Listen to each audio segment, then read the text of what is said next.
ones who helped reach all the voters, make sure that we knew that they were important to this election because it's a group effort, it's not a solo. And so we all have a right to be proud of our state tonight.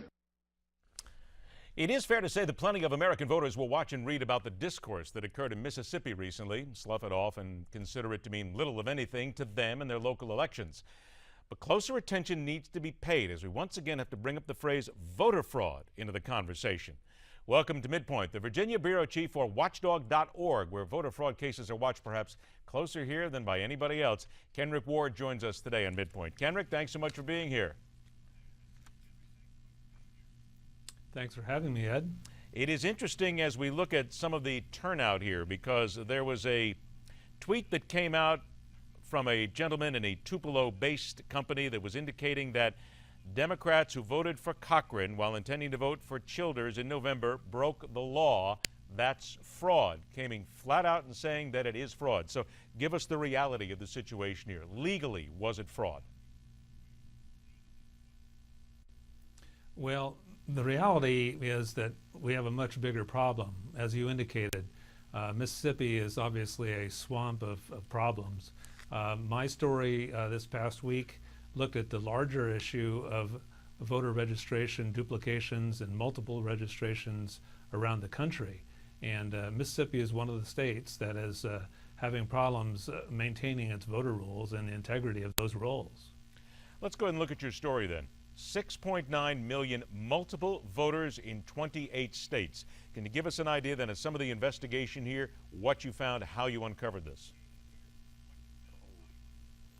Well, there's a compact of 28 states around the country that do keep track of these things.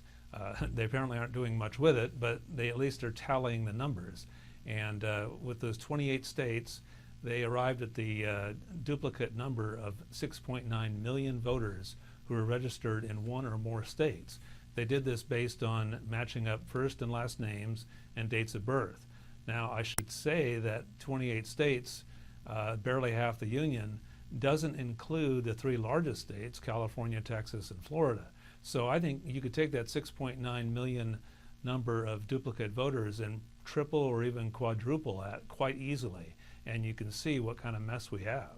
Now let's talk about this mess a little bit because, and be very honest here, there are some people who will listen to us today as we talk about voter fraud, and they will count back to some of the reports, some of the stories that we have seen here in the last few years, and they will say that voter fraud is false.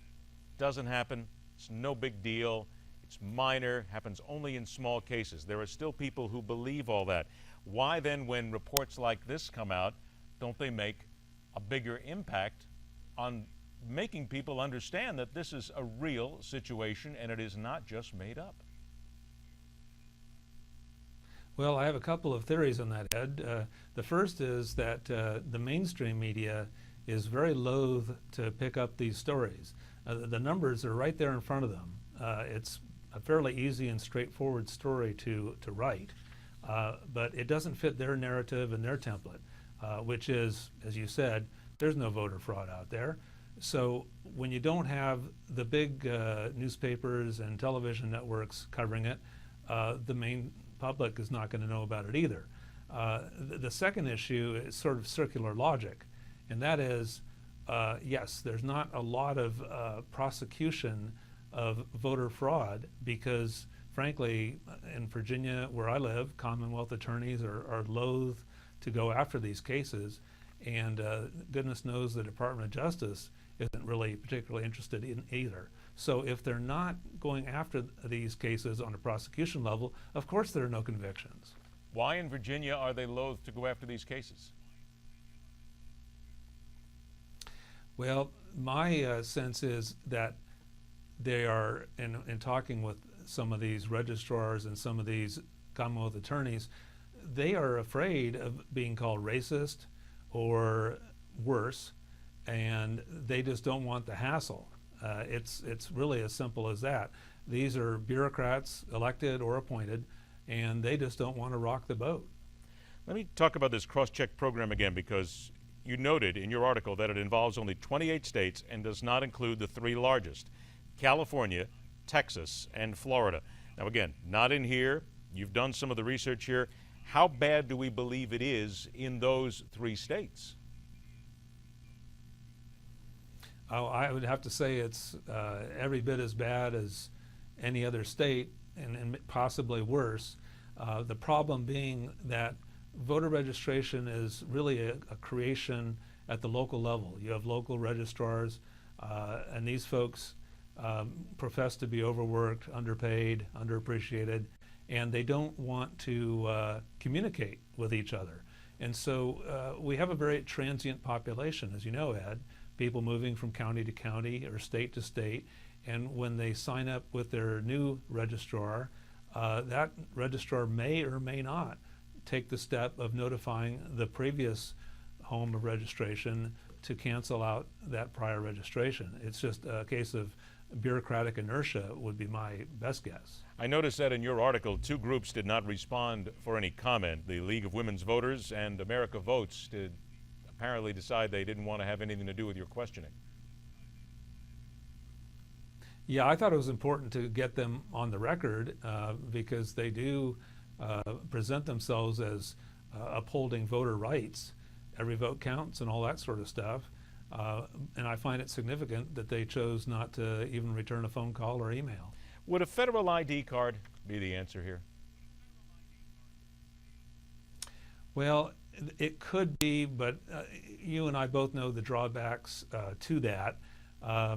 We do have systems in place, I believe, that could be used effectively to maintain the integrity of the voter rolls. And one of them that I allude to was presented by the head of the Election Integrity Project in North Carolina. And his point was, look, we've had this motor voter system now for, what, 3 decades? And you can disparage it and say it's a bad idea, but that's the way it's the law, and most people register at their DMV. So why not tie the voter registration to the auto registration or the driver's license? As you know, it's a pretty tight system, at least tighter than voter registration, where if you get a new driver's license in a new state, your old state license is canceled out. Why not have a parallel system for voter registration as well? I also wanted to point out that in Virginia, it is interesting, and I'm sure that you were not shocked at all to find this out. You have an administration there, the Terry McAuliffe administration.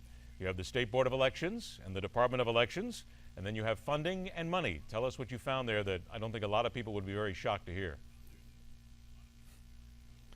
Well, a 2-pronged problem there, Ed. First is the McAuliffe administration has decided to attain a degree of fiscal responsibility by cutting the budgets of the State Board of Elections and the Department of Elections. Interestingly, the State Board will not tell me exactly how much has been cut, so you have bureaucratic obfuscation there. And then the other thing about the Democrats is that they will take over the State Board of Elections by the end of the year. A lot of people don't know the Republicans are still in charge of the State Board of Education or State Board of Elections, and you see some rather odd policies coming out of that board, one of which last week they quietly adopted a rule that would allow expired IDs to be presented and accepted at the voting polls. Hold on a second. I'm going to back you up on that one. And I know that there's a delay intent. here. I know there's a delay here of a few seconds, but I got to stop you there. About 30, 40 seconds to go. Say that again. Expired photo IDs at the polls in Virginia. Why is that a big deal? Some people will ask. Well, the legislator, Mark Obenshain, who wrote the law and was passed by the General Assembly, assumed that when you say a valid photo ID, that would mean an unexpired voter ID. And the State Board of Elections, in their infinite wisdom, decided, well, not really. Expired's okay as long as it's got a picture on it. Are we now down to the point where we need to make sure we send out perhaps a little card to everybody and just give them the definition of what the word valid means? Give them a little definition here, perhaps? And what is the meaning of is? I mean, it really, you get too many lawyers involved, and this is what you get. Please, you said it again, getting too many lawyers involved, that's exactly what happens. And as I tell many people on the show, you and I are not lawyers. We just play them on TV, and then we ask the lawyers what to do from here. Kenric, a fascinating article, and a lot of people need to read it up and realize that there are things going wrong still in this country in voting. I appreciate the time. We'll absolutely do it again. My pleasure, Ed. Thank you for having me. All right, there you go. It is on watchdog.org, by the way, Virginia Bureau, if you want to go ahead and check it out. And again, the article deals specifically with 6.9 million multiple voters in 28 states, according to a report.